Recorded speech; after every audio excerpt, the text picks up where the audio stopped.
ocasión más para seguir aprendiendo juntos y juntas en esto que es Cercanos por las plataformas de TD+, específicamente hoy estrenando todos los lunes a las 7 de la noche por TD+, 2, y recuerden que a lo largo de la semana en las diferentes repeticiones que siempre tenemos, con el único propósito de que usted tenga al alcance de su televisor, de su casa, donde quiera que esté, o a través de la aplicación de TD Max consumiendo la señal en vivo, información que le permita tomar decisiones con mayor criterio y que a la vez también esto puede impactar sus modelos de negocio, educación o inclusive oportunidades de empleo.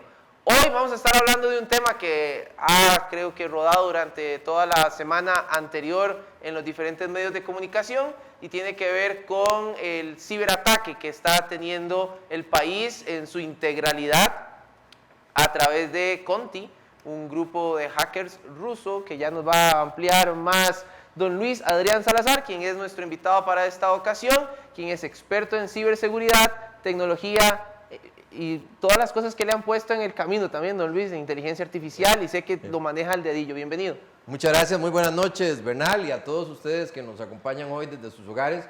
Muy contento de estar conversando con ustedes y pues sobre todo tocando un tema que es tan complejo y en donde creo que debemos de aprender cada día para poder enfrentar situaciones como estas que van a seguir dándose a través del tiempo en tanto estemos más conectados y más digitalizados. Usted lo acaba de decir, creo que hay momentos donde, como donde nos enfrentamos a algo que no esperábamos.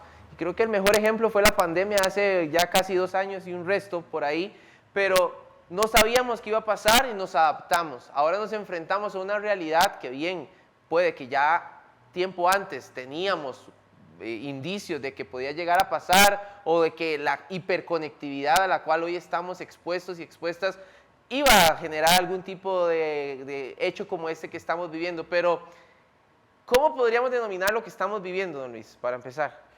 Mire, yo creo que es un tema que a todas luces se ha venido dando en el mundo, el tema de los ciberataques y el tema de todo lo que tiene que ver con la seguridad digital, pues cada vez ha sido más. Lo vivimos en nuestros hogares, lo vivimos en nuestras casas, en nuestros teléfonos celulares, con los computadores, y pues obviamente en un mundo donde estamos cada vez más conectados, pues los ciberataques se han venido dando ya desde hace mucho tiempo. O sea, recordemos solamente a modo de poder ubicarnos en el tiempo, cuando hablábamos de que teníamos que ponerle el antivirus al computador, o sea, sí, ya claro, eso es desde hace mucho tiempo, ¿verdad? Y pues hoy lo que nos estamos enfrentando es a un ataque cibernético de altísimo impacto. Un ataque cibernético pues que sin lugar a dudas ha afectado a instituciones del Estado, ha afectado a varias miles de personas potencialmente porque no han podido hacer sus trámites, etcétera, y sobre el cual nosotros tenemos que empezar a pues primero tratar de generar todos los planes de mitigación que el gobierno pues ha venido haciendo, aprender a trabajar en conjunto con el sector privado y con organismos internacionales y países amigos y darnos cuenta que esta es una situación que vamos a seguir viviendo a lo largo de los años, y por eso es que yo he venido insistiendo, y sobre todo en el marco de la situación que ocurrió entre Rusia y Ucrania, en la invasión de Rusia a Ucrania, de poder tener un comando de ciberdefensa nacional en el tema de digital, porque podríamos en cualquier momento ser blanco de un ataque mucho más dirigido y mucho más estructurado, y pues yo creo que esto tenemos que aprender a repelerlo, pero también tenemos que aprender a prepararnos a futuro, dado que pues hemos visto que hay muchas áreas de mejora en los procesos de generación de estrategias y uso de recursos en el país en este campo. Quisiera hacer un recuento para contextualizar también a la audiencia, porque puede que se estén dando cuenta hasta ahora de que estamos sí en código rojo porque estamos siendo atacados, pero desde el pasado 17 de abril el Ministerio de Hacienda es la primera institución que sufre, y si no usted me corrige en el recuento que voy a hacer, don Luis, que sufre un ataque cibernético de parte de este grupo de hackers de origen ruso que se denomina así, llamado Conti, y a partir de allí empiezan a darse diferentes ataques a organizaciones también del país, instituciones, donde ya hay 7 de estas organizaciones. Ellos lo que hacen es que sustraen la información y esa información luego la colocan en una red de internet alterna, que es la dark web, y a partir de allí empiezan a generar, literalmente, como es un secuestro de información, bajo el mismo modo de un secuestro, empiezan a pedir una recompensa a cambio de dejar de hacer eso o de no liberar más bien esa información. Y a hoy, ya 25 de abril del 2022, tenemos 7 instituciones del país atacadas, no sabemos cuántas más se esperan, pero la gran pregunta es, ¿cómo se conecta todo esto? Bueno, y en el camino ese monto que piden es de 10.000 millones de dólares, que firmemente el gobierno el miércoles pasado anuncia y dice no vamos a ceder ante eso. Don Luis, la pregunta es cómo se conectan, ese fue el recuento. Ahora sí, la pregunta es cómo se conecta esto con la crisis geopolítica de Rusia y Ucrania. Bueno, vamos a ver. Primero recordemos que cuando hay un ciberataque, lo que estamos nosotros viviendo es que pueden haber que se inyecta, que se mete un programita a los servidores de diferentes instituciones y que entonces pueden tener varias consecuencias. Una, borrar información de la institución. Otra, el llegar y capturar esa información y pedir a cambio un monto de dinero. Hay algunas otras que lo que hacen es que meten contenido que no es oficial. Entonces, hay varios tipos de ataques informáticos. En este caso, el ataque que se generó en Hacienda es lo que se conoce como un ransomware. Literalmente, lo que se está haciendo es capturando esa información y pues lo que se hace es que se codifica por parte de los en este momento, cibercriminales, y se pide a cambio una recompensa para poder liberarla. O sea, secuestran información, esa información, con ella hacen dos cosas. Uno, la codifican, que es lo que se llama se encripta, y además de eso se guardan una copia.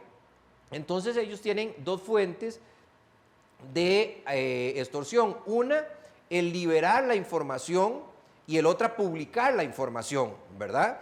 Entonces aquí nosotros nos damos cuenta de que la situación es compleja. Inicia con el Ministerio de Hacienda, luego hay otras instituciones, no todas atacadas como ransomware, sin embargo que se han visto afectadas o en que se cambia contenido, etcétera, y otras también que hemos venido viendo los últimos días, como el caso de JASEC, como el caso del Ministerio de Trabajo, en donde el incidente pues potencialmente pudo haber sustraído información y la pudo haber capturado de esa manera. Ahora, uno de los temas, y lo que usted me preguntaba hace un momento, es cómo está esto ligado. O sea, no necesariamente esto es a causa del conflicto, porque yo creería que esto más bien se da de una manera aleatoria, que se encontraron vulnerabilidades.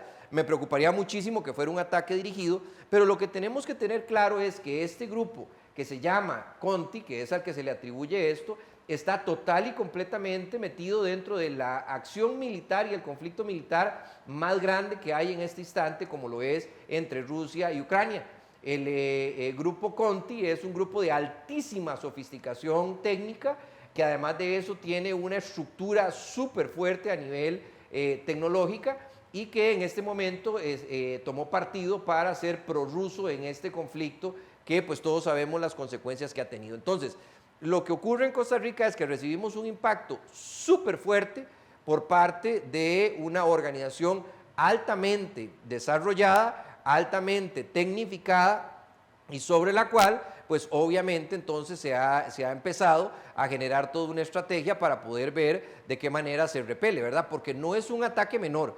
Cuando nosotros hablamos y cuando usted me mencionaba del título del programa de hoy, yo creo que en este momento Costa Rica está con un problema de seguridad nacional que debe ser tratado de la misma forma, al mayor nivel posible, en el Consejo de Seguridad Nacional, y si no existe, pues hay que reunirlo, porque en este instante nosotros tenemos todas las instituciones del Estado alerta, estamos en un tema de seguridad nacional, donde ha habido una escalabilidad del ataque, porque no solamente fue un incidente en Hacienda, sino que en otros más.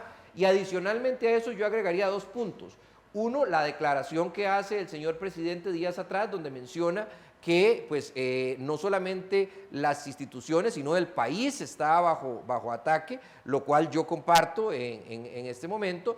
Y otro es el informe que pues, diariamente da el Ministerio de Tecnología y Telecomunicaciones, donde informa de la cantidad de los cientos de miles de ataques que han logrado repeler, porque no es solamente que todos los ataques son exitosos, o sea, la gran mayoría se han podido, según entendía de las declaraciones de las autoridades, se han podido repeler y se han podido frenar de manera que pues esto no sea todavía más caótico, ¿verdad? Claramente viene un proceso en donde pues se ha informado, y yo creo que es lo adecuado, que se está trabajando en conjunto con el sector privado, que se está trabajando con gobiernos amigos. Yo, pues, a mí me tocó iniciar muchas de las relaciones que actualmente se tienen con gobiernos como Estonia, reafirmar y pues, robustecer lo que nosotros trabajamos como país con Corea del Sur. Se tiene el Centro de Atención de Incidentes, muchas capacitaciones, tratar de estructurar a nivel de las instituciones. Se había iniciado, ya se firmó un acuerdo con Israel, con algunas entes multilaterales como la Organización de Estados Americanos. Entonces, se ha avanzado. En Costa Rica existe un clúster de ciberseguridad donde está el sector privado, académico, público.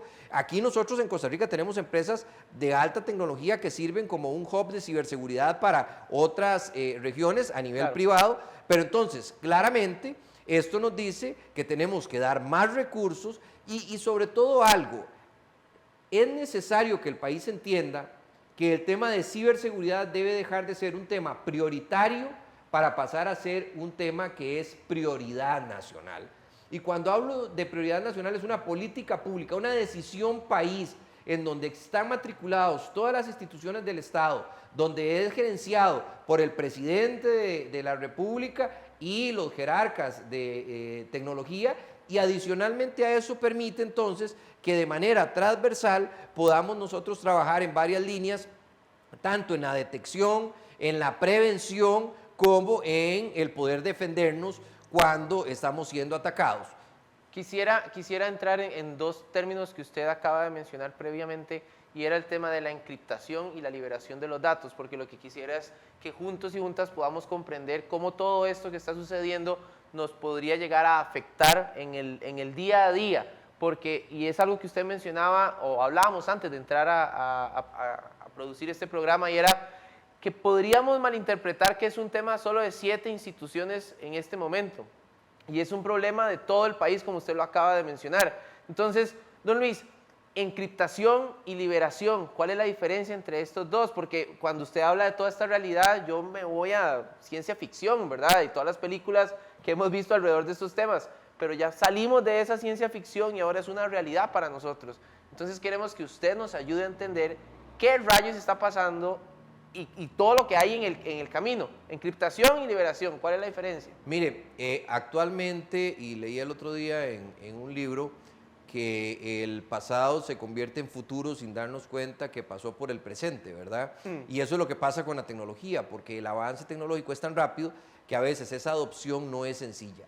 Cuando hablamos de encriptación y liberación, pongamos un ejemplo. Nosotros tenemos nuestra computadora personal, nuestra computadora, y ahí tenemos entonces una carpeta donde guardamos mis documentos, otra donde guardamos las fotografías en el celular, por ejemplo. Y entonces un día entramos y tratamos de acceder a esa información, a mis documentos, y resulta que no podemos, porque pues no nos funciona, no hay manera de visualizar qué hay dentro de esa carpeta, y entonces nos aparece un mensaje en donde nos dice que para poder liberar esa información, que para que usted la pueda volver a ver, usted tiene que pagar cierto monto. ¿Y qué significa eso de encriptación? Imaginémonos que entonces que esos datos se ponen en un lenguaje que no podemos leer, que no es el comprensible, que no es el que nosotros normalmente, lo traslada a otro lenguaje, a un idioma que no es comprensible por nosotros, que la única manera de poder nosotros volver a tener acceso entendible a esa información es con un programa que llegue entonces, lo traduce a como anteriormente lo teníamos. Entonces, imaginémonos que esa carpeta de mis documentos no podemos acceder, y entonces nos llega un mensaje donde nos dice, usted tiene que pagar tanto y yo le voy a dar la llave con la cual usted va a poder nuevamente abrir esa información. Claro. Es exactamente eso lo que llaman encriptar, el que codifican de una manera, el que llega y secuestran y no hay manera de poder acceder a esa información, hasta tanto no se genere una llave para que usted pueda decir, ok, ya ahora sí puedo traducirla y verla nuevamente como estaba. Y en cuanto a la liberación, entonces sería que esa información que yo ya tengo encriptada y que usted mencionaba antes, que este grupo Conti tiene una copia o genera una copia de esta información, fácilmente la puedo empezar a publicar en otras plataformas y sepa quién se va a encontrar con ellos. Súper importante lo que usted menciona, porque es que hay dos momentos en esto. Uno, cuando llega y se genera el robo de la información, cuando esa información se secuestra. Y entonces yo tengo como grupo criminal, se tiene una copia de esa información, o sea, se tiene secuestrada y el usuario no puede leerla o las instituciones no pueden leerla. Y otra es que normalmente ellos generan una copia, entonces dice, si usted no me paga, ¿qué es lo que voy a hacer yo? Voy a disponibilizar esos documentos en alguna red, en este caso lo están haciendo, si más no me equivoco, en el dark web, o sea, en una parte de internet que es una parte que normalmente no funciona con las mismas reglas, donde se presta mucho para temas ilícitos, y entonces se baja esa información a esa internet, a esa parte de internet que yo les aconsejo no explorar, solo personas con alto conocimiento y bajo ciertas reglas pueden hacerlo para no ponerse ustedes en una situación de peligro, claro. Pero que entonces se libera. ¿Qué significa eso? Que yo publico la información. Entonces, imaginémonos nuevamente lo que hablábamos hace un momento de mis documentos o mis fotografías, y entonces ya lo que yo hago es que las pongo en internet a disponibilidad de quien quiera usarlas o quien pueda usarlas. Y entonces ahí aparece otro momento, porque entonces ya llega y aparece que hay gente o otros grupos que utilizan esa información para poder extorsionar a otras personas, para poder generar suplantación de identidad, para robar información, y entonces la cosa es cada vez más compleja. Sin embargo, a la hora y son como varios momentos, ¿verdad? Uno, prever los ataques. Otro, cuando se es atacado, porque no existe en ningún momento el 100% de seguridad en Internet. O sea, el Internet, los diferentes programas, pues evolucionan rápidamente, ¿verdad? Y hay miles de millones de personas que en este momento están trabajando en temas digitales, y pues obviamente hay algunos que están tratando de buscar sistemas de vulneración de la información, y hay otros que están trabajando en la parte buena, ¿verdad? En cómo evitar eso. Entonces nunca hay un 100%, pero pues obviamente se tiene que tratar de llegar al nivel máximo para que esa información no sea robada o borrada. Y estos 10.000 millones que en su momento la gente de Conti solicitó bajo estas dos fuentes de extorsión que usted mencionaba, la encriptación o la liberación, es para cualquiera de las dos. O sea, es literalmente la propuesta de ellos es págueme los 10.000 millones de dólares y le voy a dar la llave, y también voy a asegurarme de no liberar la información. Correcto. Sin embargo, a hoy, de acuerdo a la información que tengo por medios de comunicación, pues ya se ha liberado el 80% de la información, o sea, ya se ha publicado en el dark web, que tampoco es de acceso sencillo. Claro, ¿verdad? porque dieron un ultimátum al 23 de abril pasado. Y entonces ya hay una liberación del 80%, según entendí a las autoridades del ministerio. Y entonces sí, o sea, cuando piden la extorsión es, deme usted la plata y entonces yo le voy la ¿cómo llave. se llama? Exactamente, a dar para que usted pueda desencriptar, descodificar, pueda volver a ver esa información, pueda tener esa información nuevamente, y no la voy a publicar. Ahora bien, es absolutamente correcto lo que está haciendo el gobierno de no pagar un 5 en una extorsión de este tipo. Primero, porque legalmente no es viable, y segundo, porque el hacerlo nos pondría a nosotros como imagínense ustedes, o sea, seríamos el paraíso deseado para todos los ciberdelincuentes, claro, para atacarnos, para poder tener una extorsión, ¿verdad? O sea, seríamos el blanco perfecto, y obviamente esa no es la idea, y entonces yo comparto 100% el hecho de que el gobierno de la República no cancele absolutamente nada por esa extorsión que está sufriendo. Vamos a hacer una pausa en la conversación, y al volver de este corte vamos a conocer un poco acerca de cómo esto impacta a nuestro metro cuadrado, le llamo yo siempre a esto, nuestro metro cuadrado, y a partir de ese momento entonces descubrir qué consecuencias habrá a futuro de que mi información en el Ministerio de Hacienda, usted, empresario o empresaria, o donde quiera que maneje o en la misma caja costarricense del Seguro Social, qué está pasando, qué podría eventualmente llegar a suceder. Esto lo vemos después de este corte comercial. Siembra de árboles, limpieza de playas, gestión de residuos, reducción de consumo eléctrico, aporte también en el manejo del recurso hídrico.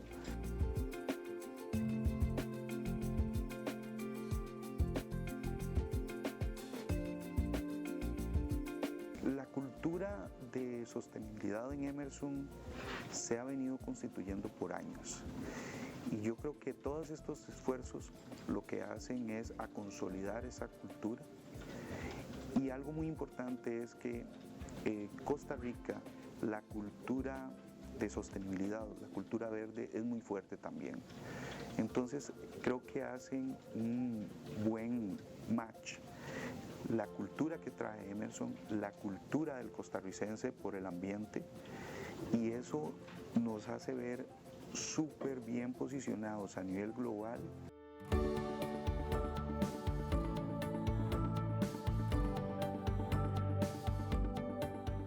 El talento de Costa Rica es maravilloso en ese sentido, porque tenemos no solamente un centro de servicios compartidos en términos administrativos, sino también de ingeniería.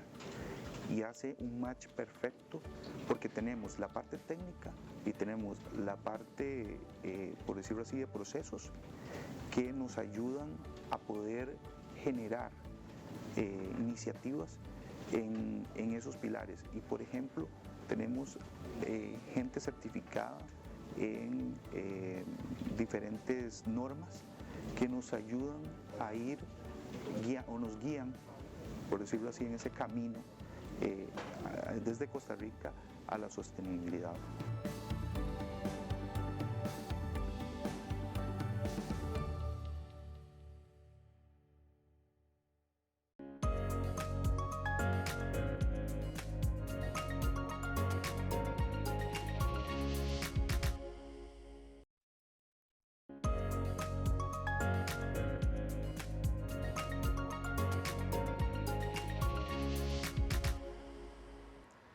Regresamos a esto que es Cercanos por TD+ y sus diferentes plataformas.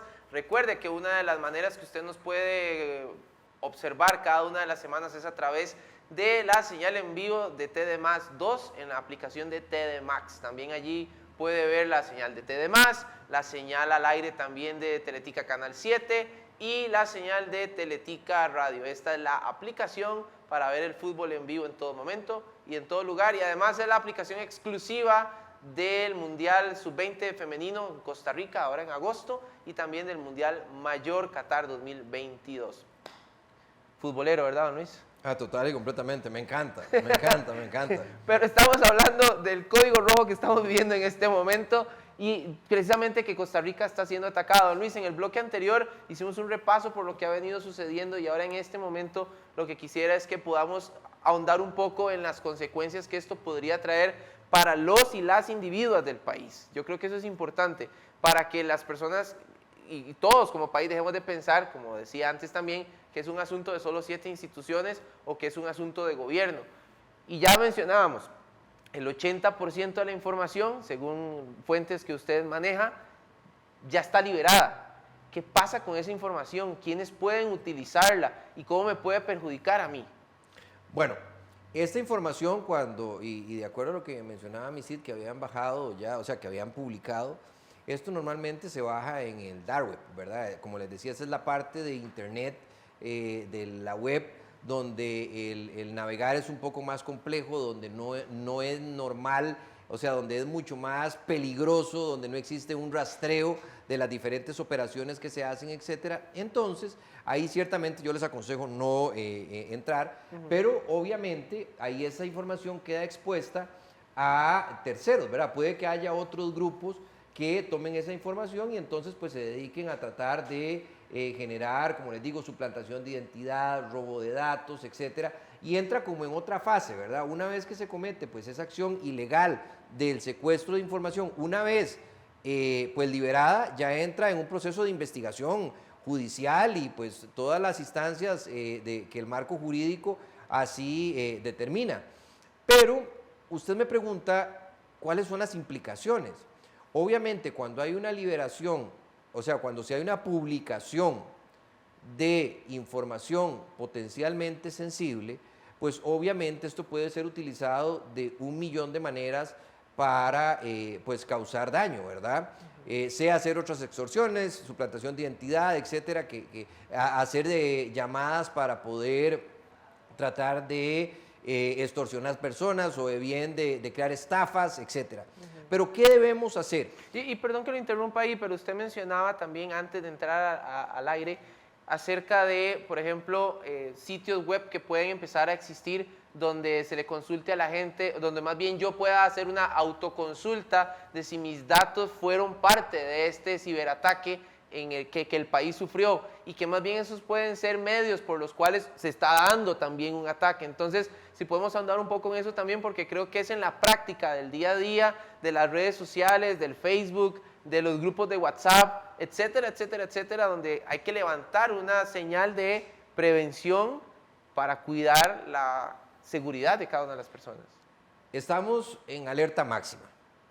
Y en alerta máxima se toman decisiones y acciones extraordinarias para eventos extraordinarios.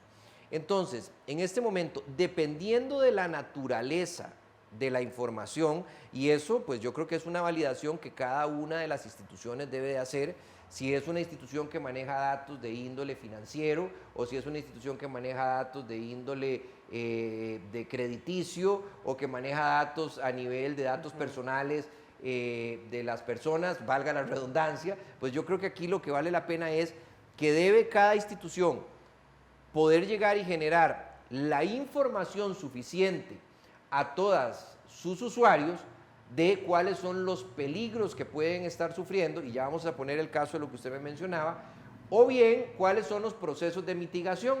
Por ejemplo, en muchas ocasiones, que este no es el caso en este instante en el sector público, pero cuando hay un robo de una base de datos de tarjetas de crédito, el ente emisor lo que hace es que entonces llama a las personas para que se presenten físicamente a los respectivos bancos para poder cambiarles las tarjetas. Digamos, eso en el caso, digamos, de que cuando hay un robo, cuando hay algún riesgo con tarjetas de crédito.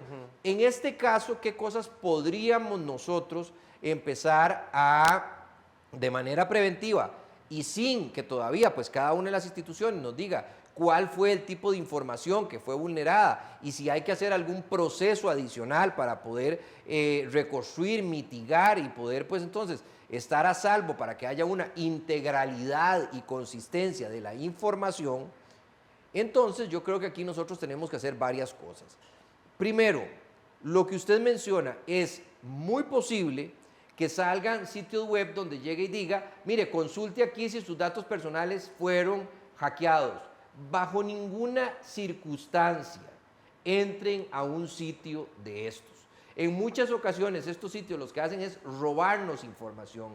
Igualmente, si reciben una llamada de que su información fue robada y que tiene entonces o secuestrada o liberada y que ustedes tienen que dar algún dato mediante teléfono, mediante un formulario en internet, mediante un link, etcétera, inmediatamente cuelguen el teléfono y llamen a las oficinas de esa institución o de esa empresa.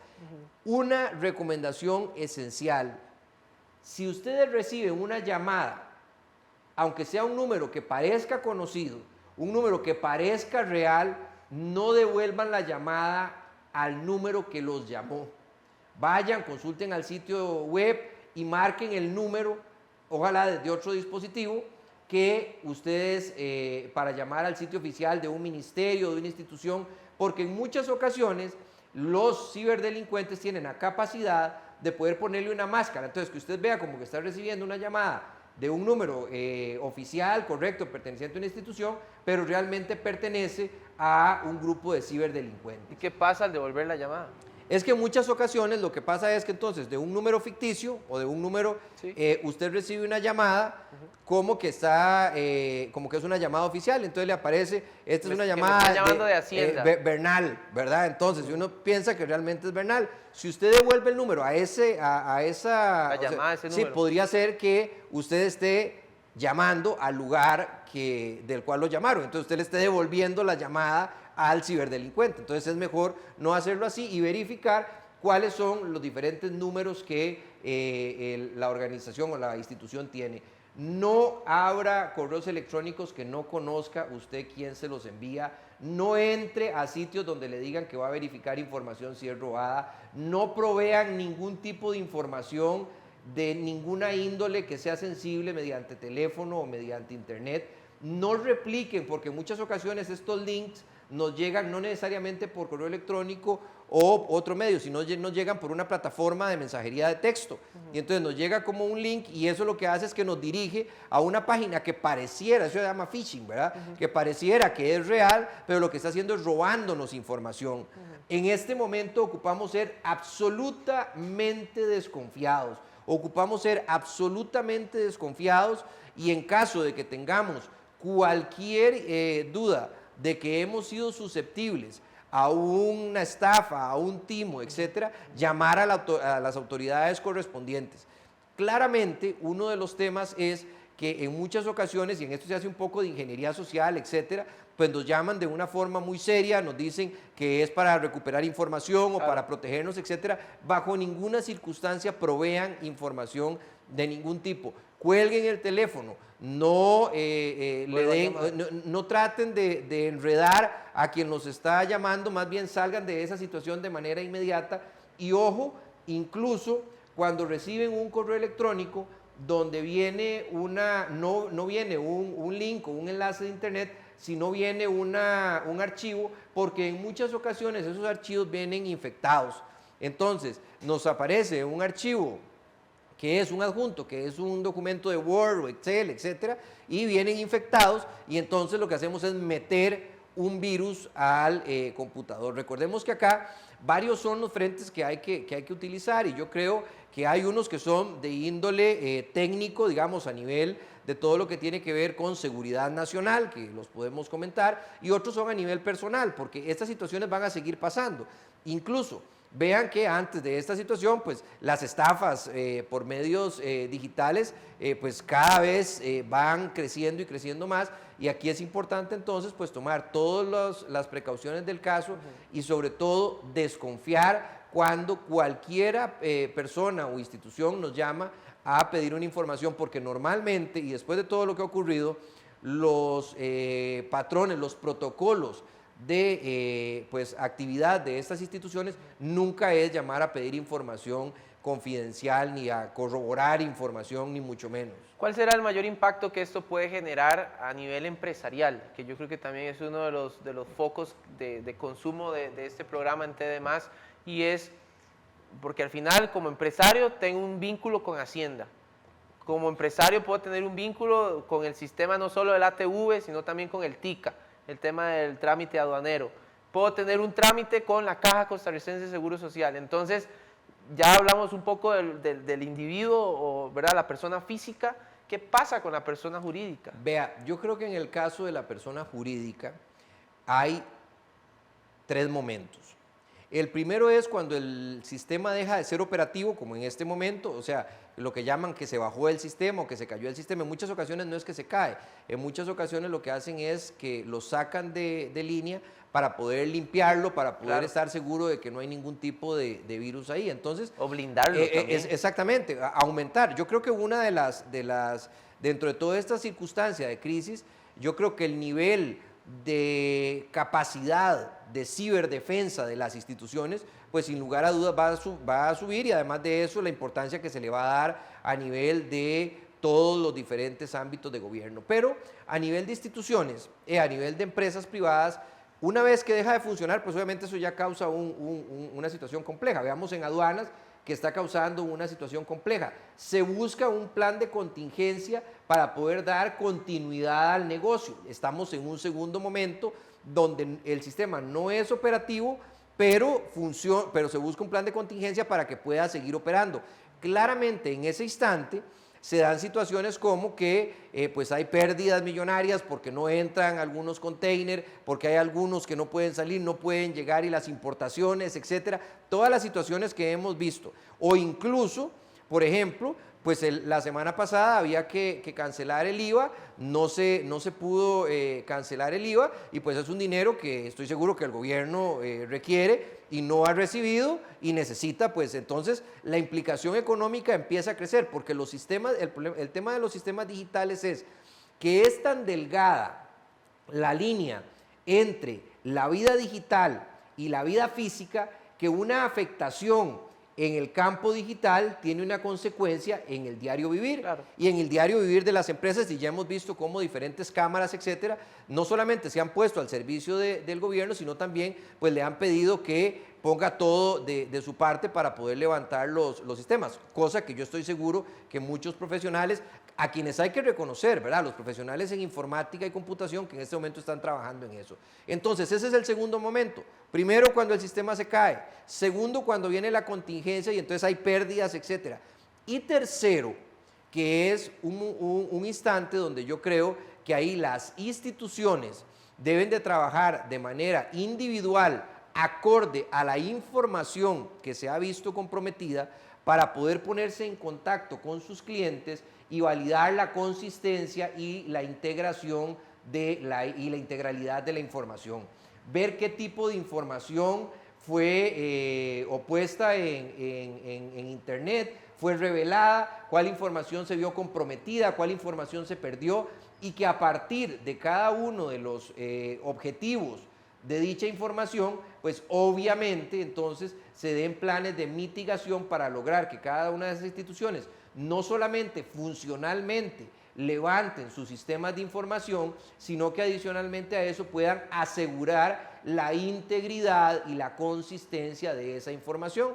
Porque podría ser, imaginémonos un caso supuesto, que en algún instante pues hay que llenar algún formulario y entonces se había llenado y entonces el dato que iba ahí era 10 y resulta que mañana aparece que es 5. Entonces, ¿por qué? Porque potencialmente pudo haber una pérdida de consistencia o integridad de la información. Entonces, ahí yo creo que una a una de las instituciones deben de ponerse en contacto con sus clientes para pues validar que la información, una vez levantado el sistema, sea la correcta, sea la real, sea consistente y sea integral. Y ahí pues yo creo que cada una de las instituciones va a contactar a sus usuarios, porque pues no es la misma naturaleza de la información que se maneja en Hacienda que la que podría manejar JASECO, que la que podría manejar una pérdida de un correo electrónico, etcétera. Entonces digamos que dependiendo de la afectación, pues sí hay que buscar ya en ese tercer momento individualmente cómo poder estar seguro de asegurar el servicio con información adecuada. Y claramente hay un cuarto momento, que es donde empiezan todas las investigaciones para ver cuáles fueron los delitos cometidos, quién los cometió, si se puede determinar de dónde vinieron, etcétera, lo cual que es un poco de la parte forense digital, ¿verdad?, que nos hablaba el ministro de Hacienda en días anteriores. Y que en esa parte es hacia el último bloque en donde quisiera enfocarme, para que precisamente podamos entender qué nos espera, qué hay después de esto. Y sobre todo creo que algo importante es que,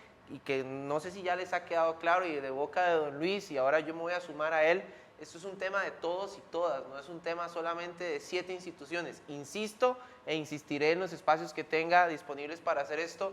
Y la ciberseguridad es algo que ya se escuchaba y hoy creo que está en su punto álgido para ver si realmente lo que creíamos que iba a hacer es, y saber cómo podemos actuar en adelante. Vamos a un corte y ya regresamos.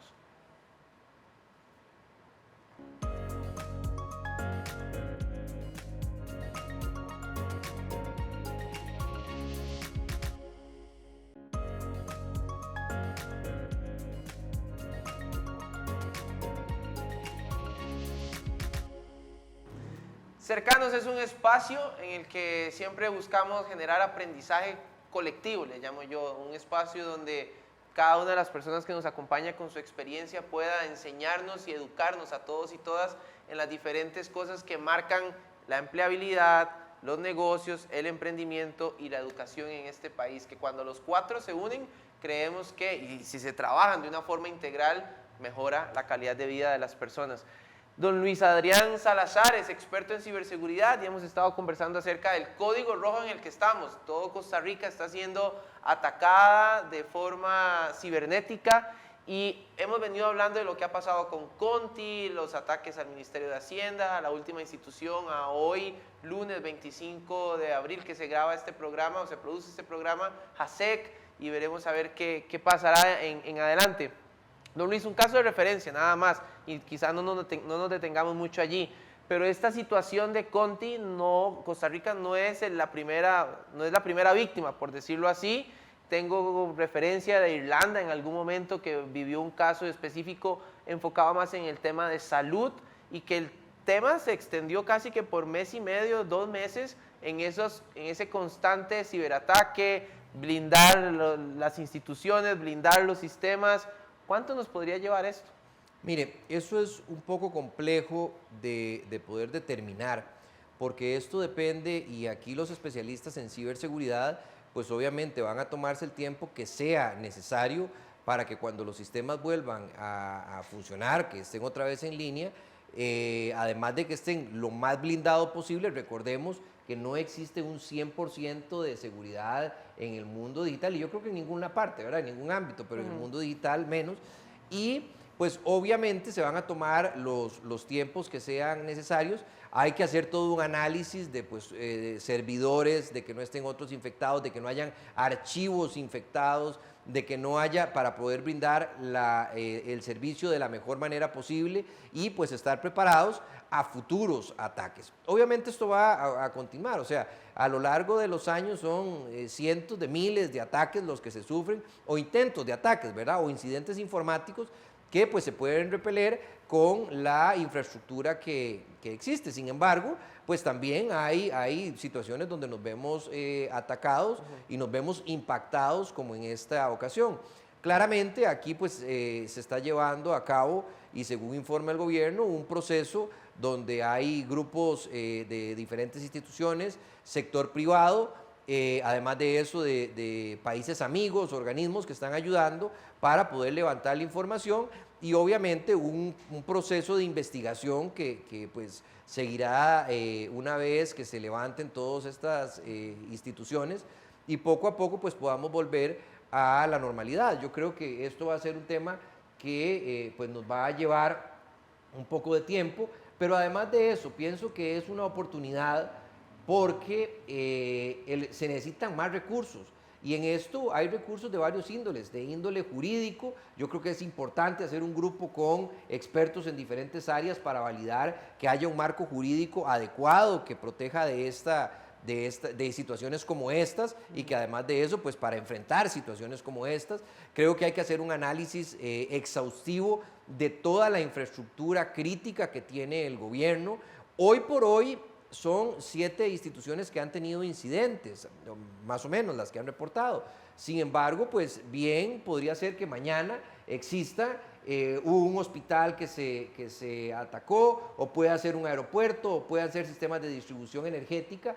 Claramente, cada vez estamos más digitalizados, claramente cada vez estamos más conectados, estamos más metidos en un mundo digital, y lo que mencionaba hace un momento, que las acciones en el mundo digital tienen una repercusión en el mundo físico, y entonces de ahí la importancia de poder robustecer, obviamente, las diferentes estrategias de ciberseguridad, la de a nivel país, la de cada una de las instituciones, el poder reforzar y blindar, el ver esto como un tema de seguridad nacional. Y yo creo que es una ocasión, lo había mencionado hace pocos días en algún conversatorio que sostuve, que yo creía que ya era momento de que Costa Rica, pues bien es cierto, no tenemos ejército y no estamos en una situación militar nosotros, pues podríamos vernos en un foco de ataque cibernético aún más complejo, ¿verdad? Y ahí yo pienso que nosotros podríamos, o como país, nosotros deberíamos de tener un comando especial. Hablo de un comando especial, no sé cuál será el término técnico a nivel de seguridad que se utilice, pero que exista un grupo especializado para poder enfrentar este tipo de ataques y generar un escudo digital contra afectaciones de este tipo que poco a poco van a seguir dándose, y pues obviamente cuando nos metemos en áreas todavía más complejas que vienen y que se están viviendo en el mundo. O sea, estamos hablando de que para el 2030 el crecimiento del Producto Interno Bruto en inteligencia artificial o asociado a inteligencia artificial más o menos va a ser de un crecimiento de un 14.3%. Estamos hablando del metaverso, de realidad aumentada, de todos estos elementos de realidad virtual. Y estos son elementos que en algún momento, y usted lo mencionaba al inicio del programa, se ven como de ciencia ficción, pero que son lo que estamos viendo, es lo que están viviendo ustedes, es lo que estamos viviendo nosotros. Cada vez vean que tenemos mayor dependencia, por ejemplo, al teléfono celular. En Costa Rica existe una penetración celular de 1,6 líneas de teléfono celular por cada habitante, donde al menos tenemos WhatsApp, y ya eso nos indica que estamos con una adopción tecnológica donde tenemos una aplicación, un dispositivo, usamos espectro, etcétera. Somos susceptibles de recibir información que no sea real. Entonces cada vez estamos más digitalizados. Yo creo que debemos terminar de salir de esta situación. Yo creo que este tema debe convertirse en prioridad nacional, debe dársele recursos, y adicionalmente a eso debe ser tratado en su mayor nivel o sea, dentro de un Consejo de Seguridad Nacional, porque esto es seguridad país.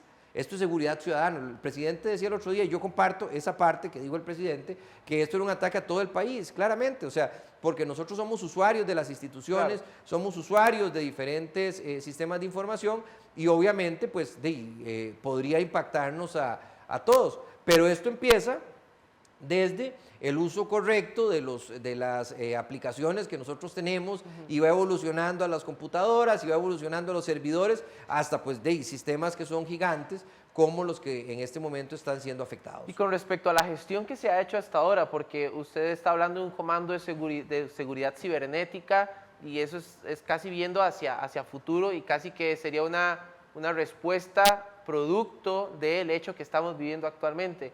Pero no debió haberse hecho antes, no tuvo que haber existido, porque los ataques no se dieron el pasado 17 de abril por primera vez en el país. Ya era algo que sucedía y que sí se lograban repeler, pero ya sí logró impactar el sistema como tal digital de Costa Rica. ¿Qué estaba pasando antes? Bueno, yo creo que ahí hay que hacer un análisis en dos sentidos.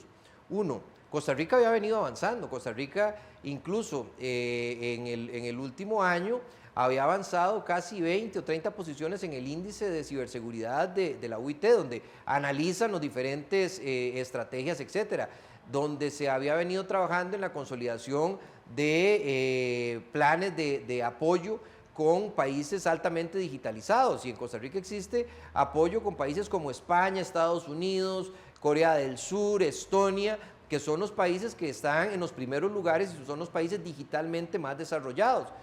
Claramente hay falencias, claramente hay áreas de mejora, pero también hay que analizar algo, y yo creo que esto es importante, y es el impacto del ataque y la calidad del ataque.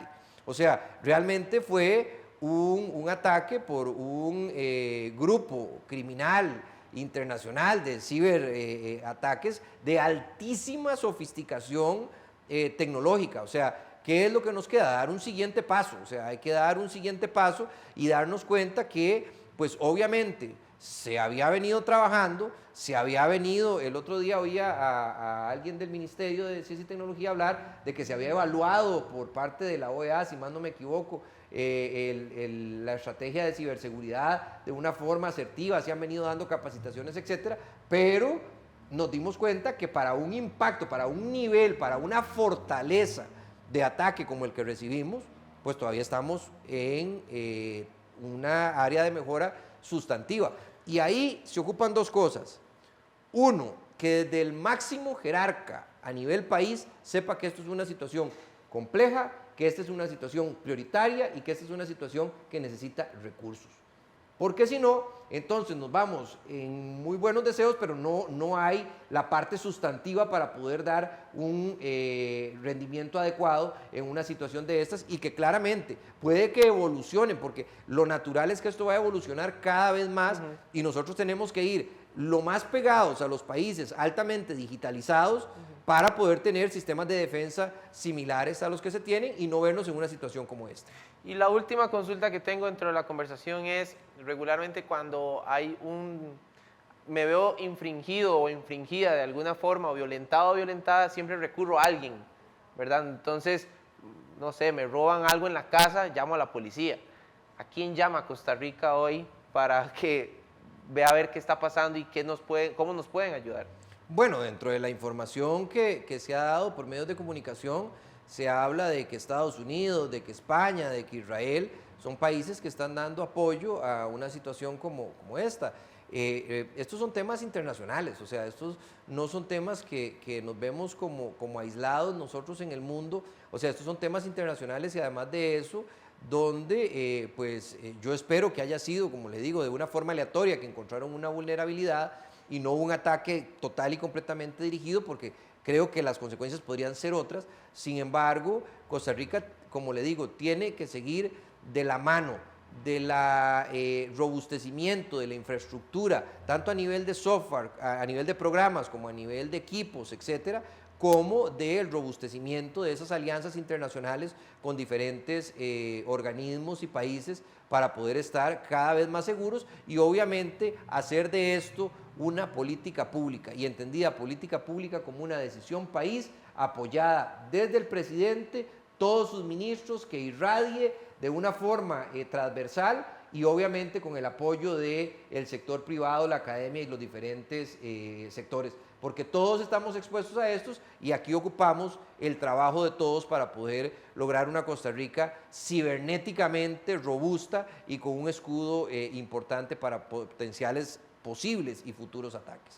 Es un hecho entonces que estamos en código rojo, que es una alerta en la que estamos todos y todas involucrados, que hemos aprendido con don Luis de qué se trata todo esto. Y don Luis, al final del programa siempre nos gusta que la persona invitada cambie el titular de la conversación.